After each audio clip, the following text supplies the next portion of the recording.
श्री नवदुर्गायै नमः। श्री देवी स्तोत्रम हिंदी अनुवाद। भगवान विष्णु ने कहा, प्रकृति एवं विद्यादात्री देवी को मेरा निरंतर नमस्कार है। कल्याणी, कामदा, वृद्धि तथा सिद्धि देवी को बार बार नमस्कार है। सच्चिदानंद स्वरूपिणी तथा संसार की योनि रूपा देवी को नमस्कार है। आप पंचकृत्य विधात्री तथा श्री भुवनेश्वरी को बारंबार नमस्कार है। समस्त संसार की एकमात्र अधिष्ठात्री तथा कूटस्थ रूपा देवी को बार बार नमस्कार है। ब्रह्मानंदमयी अर्धमातृत्मिका एवं हरलेखा रूपिणी देवी को बार बार नमस्कार है। हे जननी, मैंने जान लिया है कि यह समस्त विश्व आप में समाहित है तथा संपूर्ण ब्रह्मांड की सृष्टि एवं संहार भी आप ही करती हैं। इस ब्रह्मांड में निर्माण में आपकी विस्तृत प्रभाव वाली शक्ति ही मुख्य हेतु है। अतः मुझे अब ज्ञात हो गया है कि आप ही संपूर्ण लोक में व्याप्त हैं। इस सत्य एवं असत्य रूप संपूर्ण जगत का विस्तार करके उस चिद ब्रह्म पुरुष के समक्ष यथा समय आप इसे समग्र रूप से प्रस्तुत करती हैं। इस प्रकार अपनी प्रसन्नता के लिए 16 तथा अन्य 7 तत्वों के साथ आपकी क्रीड़ा हमें इंद्रजाल के समान मनोरंजनकारिणी प्रतीत होती है। हे जननी, आपसे रहित यहाँ कोई भी वस्तु दिखाई नहीं देती। आप ही समस्त जगत को व्याप्त करके स्थित रहती हैं। बुद्धिमान पुरुषों का कथन है कि आपकी शक्ति के बिना वह परम पुरुष भी कुछ भी करने में असमर्थ है। हे माता, आप अपने कृपा प्रभाव से सारे संसार का सदा कल्याण करती हैं। हे देवी, आप ही अपने तेज से सृष्टि काल में संपूर्ण जगत को उत्पन्न करती हैं तथा प्रलय काल में इसका शीघ्र ही संहार कर डालती हैं। हे देवी, आपके वैभव के लीला चरित्र को भली भांति जानने में कौन समर्थ है। हे जननी, मधु कैटभ नामक दोनों दानों से आपने हमारी रक्षा की है। आपने ही हम लोगों को अपने अनेक विस्तृत लोक दिखाए तथा अपने अपने भवन में हमें परमानंद का अनुभव कराया। हे भवानी, यह आपके दर्शन का ही महान प्रभाव है। हे माता, जब मैं विष्णु, शिव तथा ब्रह्मा भी आपके अपूर्व चरित्र को जानने में समर्थ नहीं है, तब अन्य कोई भी कैसे जान सकेगा। हे महिमामयी भवानी, आपके रचे हुए इस सृष्टि प्रपंच में न जाने कितने लोग भरे पड़े हैं। हम लोगों ने आपके इस लोक में अद्भुत प्रभाव वाले दूसरे विष्णु, शिव तथा ब्रह्मा को देखा है। हे देवी, क्या वे देवता अन्य लोकों में नहीं होंगे? हम लोग आपकी इस अद्भुत एवं व्यापक महिमा को कैसे जान सकते हैं। हे जगदम्बा, मैं आपके चरणों में मस्तक नवाकर यही वरदान मांगता हूँ कि आपका यह दिव्य स्वरूप मेरे हृदय में सदा विराजमान रहे। मेरे मुख रूपी गुहा से निरंतर आपका ही नाम निकले और मुझे सदैव आपके चरण कमलों के दर्शन होते रहें। हे माता, आपकी यह भावना मेरे प्रति सर्वदा बनी रहे कि यह मेरा सेवक है और मैं भी सर्वदा आपको मन से अपनी स्वामिनी समझता रहूं। हे आर्य, इस प्रकार मेरा और आपका माता पुत्र के रूप में संबंध नित्य बना रहे। हे जगदम्बिके, आप समस्त ब्रह्मांड प्रपंच को पूर्ण रूप से जानती हैं, क्योंकि जहाँ सर्वज्ञता की समाप्ति होती है उसकी अंतिम सीमा आप ही हैं। हे भवानी, मैं पामर जीव कह ही क्या सकता हूँ। आपको जो उचित लगे आप वह करें, क्योंकि सब कुछ तो आप ही के संकेत पर होता है। जगत में ऐसी प्रसिद्धि है कि ब्रह्मा सृष्टि करते हैं, विष्णु पालन करते हैं और रुद्र संहार करते हैं, किंतु हे देवी, क्या यह बात सत्य है?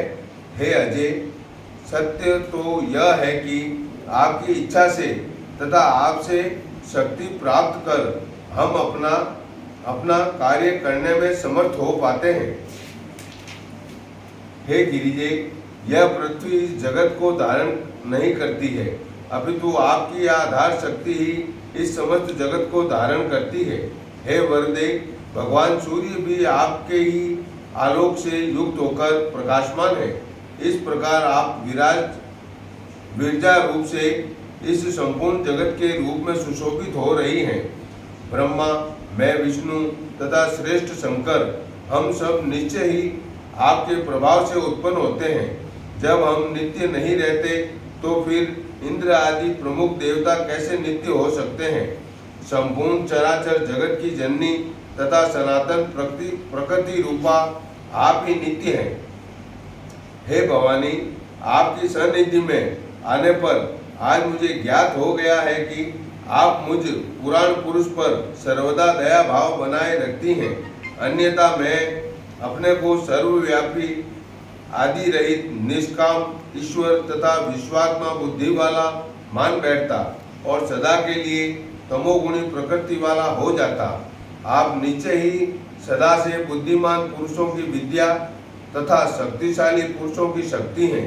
आप कीर्ति, कांति, लक्ष्मी तथा निर्मल तुष्टि स्वरूपा है और इस मनुष्य लोक में आप ही मोक्ष प्रदान करने वाली विरक्ति रूपा है। आप ही वेदों की प्रथम कला गायत्री हैं। आप ही स्वाहा, स्वधा, सगुणा तथा अर्धमात्रा भगवती हैं। आपने ही देवताओं और पूर्वजों के संरक्षण के लिए आगम तथा निगम का विधान किया है। जिस प्रकार पूर्ण महासमुद्र की विस्तृत तरंगें उस समुद्र का ही अंश होती हैं, उसी प्रकार आदि अंत से विहीन निष्कलंक ब्रह्म के अंश ही जीव भाव को प्राप्त होते हैं। उन्हें मोक्ष प्राप्त कराने के उद्देश्य से ही आपने संपूर्ण जगत का प्रपंच का निर्माण किया है। संपूर्ण विश्व प्रपंच आप ही की कृत्य है और आप ही उसका संहार भी करती हैं। इस प्रसिद्ध तथ्य को जब जीव जान लेता है तब उसके इस विवेक ज्ञान को देखकर व्यापक प्रभाव वाली आप उसी प्रकार उपशम को प्राप्त होती हैं। जिस प्रकार अपने द्वारा रचित मिथ्या किंतु चमत्कार पूर्ण नाट्य पर नट संतोष प्राप्त करता है। हे अंबिके, आप ही इस मोहमय भवसागर से मेरी रक्षा कर सकती हैं। राग, द्वेष और द्वंद्वों से उत्पन्न अत्यंत कष्टदायक तथा महान दुखप्रद मिथ्या रूप अंत काल में मेरी रक्षा कीजिएगा। मैं सदा आपकी शरण में हूँ। हे देवी, आपको नमस्कार है। हे महाविदे, मैं आपके चरणों में बार बार नमन करता हूँ। हे सर्वार्थ साधिनी, सर्वार्थदायिनी शिवे, आप मुझे सदा ज्ञान रूपी प्रकाश प्रदान कीजिए।